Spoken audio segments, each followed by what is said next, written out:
بسم اللہ الرحمن الرحیم۔ معزز ناظرین، اذان کے جواب کا مسنون طریقہ۔ اذان ایک اعلان ہے، اصل عبادت تو نماز ہے جو ہر عاقل بالغ مرد و عورت پر فرض ہے۔ اذان سن کر نماز میں مشغول ہو جانا یہ شرعاً واجب ہے، اور اذان سن کر جواب دینا یعنی کہ اذان کے الفاظ کا دہرانا یہ مستحب ہے۔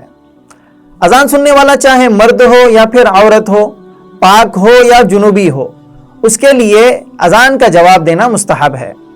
اذان سننے والا چاہے گھر میں ہو یا پھر مسجد میں ہو، اس کے لیے اذان کا جواب دینا مستحب ہے۔ معزز ناظرین، حدیث میں نبی علیہ السلام نے اذان کے جواب کا طریقہ بتلایا اور کہا کہ جو الفاظ مؤذن ادا کرتا ہے سننے والوں کو وہی الفاظ دہرانے چاہیے۔ چنانچہ مسلم شریف جلد نمبر 1 صفحہ نمبر 289 میں حضرت حفص ابن عاصم رحمۃ اللہ علیہ اپنے والد اور اپنے دادا یعنی کہ حضرت عمر ابن خطاب رضی اللہ تعالی عنہ سے ایک روایت نقل کرتے ہیں اور فرماتے ہیں کہ آپ علیہ السلام نے ارشاد فرمایا کہ جب مؤذن اللہ اکبر کہیں تو آپ بھی اللہ اکبر کہیں۔ جب مؤذن اشہد ان لا الہ الا اللہ کہے تو آپ بھی اشہد ان لا الہ الا اللہ کہیں، اور جب مؤذن اشہد ان محمد رسول اللہ کہے تو آپ بھی اشہد ان محمد رسول اللہ کہیں۔ جب مؤذن حی علی الصلاۃ کہے تو آپ لا حول ولا قوت الا باللہ کہے، اور جب مؤذن حی علی الفلاح کہے تو اس وقت بھی آپ حی علی الفلاح کے بجائے لا حول ولا قوت الا باللہ کہیں۔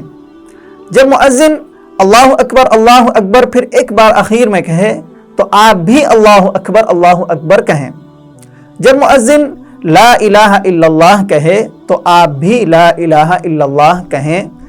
آپ علیہ السلام نے فرمایا کہ جو الفاظ ابھی جو میں نے بتلائے ہیں یعنی کہ آپ علیہ السلام نے جو الفاظ حدیث میں بتلائے ہیں، یہ الفاظ جو بھی دہرائے گا سچے دل کے ساتھ وہ جنت میں داخل ہوگا۔ معزز ناظرین، لیکن جو شخص فجر کی اذان دیتا ہے اور اذان میں الصلاۃ خیر من النوم کہتا ہے تو سننے والوں کو اس کے جواب میں کیا کہنا چاہیے؟ شریعت کہتی ہے کہ اس کے جواب میں سننے والوں کو صدقتا و بررتا کہنا چاہیے۔ اس کا ترجمہ یہ ہے کہ آپ نے سچ کہا اور آپ نے نیکی کا کام کیا۔ جب اذان مکمل ہو جائے اور سننے والے بھی اذان کا جواب دے دیں تو اس کے بعد ہمیں کیا کرنا چاہیے؟ مسنون طریقہ یہ ہے کہ درود شریف پڑھ کر ہمیں یہ دعا پڑھنی چاہیے: اللہم رب هذه الدعوة التامة والصلاة القائمة آت محمدا الوسیلة والفضیلة وبعثه مقاما محمودا الذی وعدته انك لا تخلف المیعاد۔ معزز ناظرین، اذان سے متعلق ہمیں چند اہم مسائل یاد رکھ لینے چاہیے۔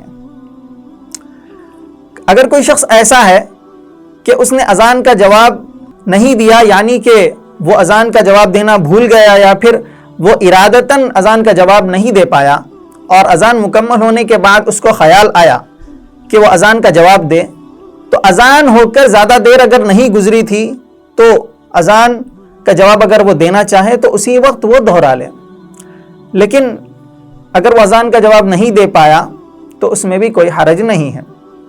دوسرا مسئلہ یہ کہ اذان کے وقت ہمیں کوئی بات نہیں کرنی چاہیے اور نہ کوئی دوسرا ایسا کام کرنا چاہیے جس سے ہمیں اذان کا جواب دینے میں خلل واقع ہو، حتیٰ کہ قرآن مجید کی تلاوت بھی ہمیں نہیں کرنی چاہیے۔ اور اگر کوئی شخص ایسا ہے جو پہلے ہی سے قرآن مجید کی تلاوت کر رہا تھا اور درمیان میں اذان شروع ہو گئی، اب وہ کیا کرے؟ شریعت کہتی ہے کہ اگر وہ قرآن مجید کو چھوڑ کر یعنی کہ قرآن مجید کی تلاوت ختم کر کے اس کو روک کر اگر وہ اذان کا جواب دے تو یہ افضل ہے، لیکن اگر وہ قرآن مجید کی تلاوت کو جاری رکھا ہے تو یہ بھی طریقہ صحیح ہے، ایسا کرنے میں بھی کوئی حرج نہیں ہے۔ تیسرا مسئلہ یہ کہ اذان کے وقت نہ ہمیں سلام کرنا چاہیے اور نہ سلام کا جواب دینا چاہیے، کیونکہ ایسا کرنے سے اذان کے جواب دینے میں ہمیں خلل واقع ہوگا، ہمیں کوئی رکاوٹ پیدا ہوگی۔ اسی طرح دوسرا مسئلہ یہ کہ ایک شخص ایسا ہے جو مسجد میں بیٹھا ہوا ہے اور اس مسجد کی اذان کا جواب وہ پہلے ہی دے چکا، بعد میں دوسری جو آس پاس کی مساجد ہیں ان تمام کی اذانیں اسے سنائی دے رہی ہیں، تو کیا ان تمام اذانوں کا جواب وہ دے یا پھر نہ دے؟ شریعت کہتی ہے کہ ان تمام اذانوں کا جواب دینے کی اس کو ضرورت نہیں ہے، کیونکہ اس نے پہلی جو اذان اس نے سنی تھی اس کا جواب وہ دے دیا۔ دوسرا مسئلہ یہ کہ وہ شخص مسجد میں بیٹھا ہوا نہیں ہے، کسی کوئی دوسری جگہ ہے اور تمام اذانیں اسے ایک ساتھ سنائی دے رہی ہے، تو بہتر تو یہ ہے کہ وہ تمام اذانیں سن کر ان تمام کا ایک ساتھ جواب دے، یا پھر بہتر یہ ہے کہ پہلی اذان جو اس نے سنی اس کا وہ صرف جواب دے۔ ایسا کرنا اس کے لیے کافی ہوگا۔ ایک اور مسئلہ ہے کہ اذان میں جب ہم اشہد ان محمد الرسول اللہ سنتے ہیں تو اس کے جواب میں بعض لوگ درود شریف پڑھتے ہیں۔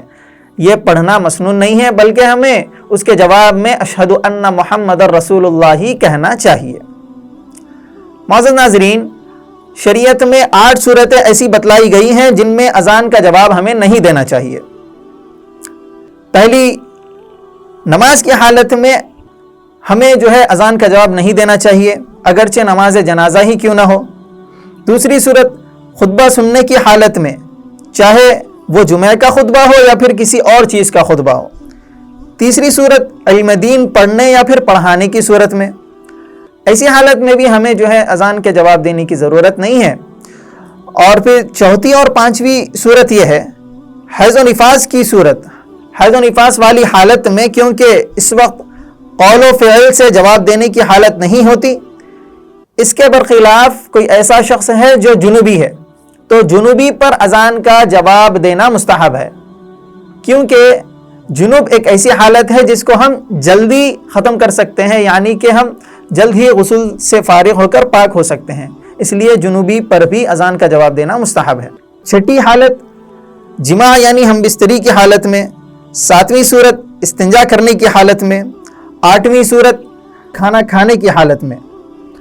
شریعت کہتی ہے کہ اگر ان تمام چیزوں سے فارغ ہو کر ہم جو ہے اذان کا جواب دے سکتے ہیں تو ہم اذان کا جواب دے دیں، لیکن اذان کا جواب دینا ہمارے لیے دشوار تھا، ہم نے اذان کا جواب نہیں دیا، تو اس میں کوئی حرج نہیں ہے۔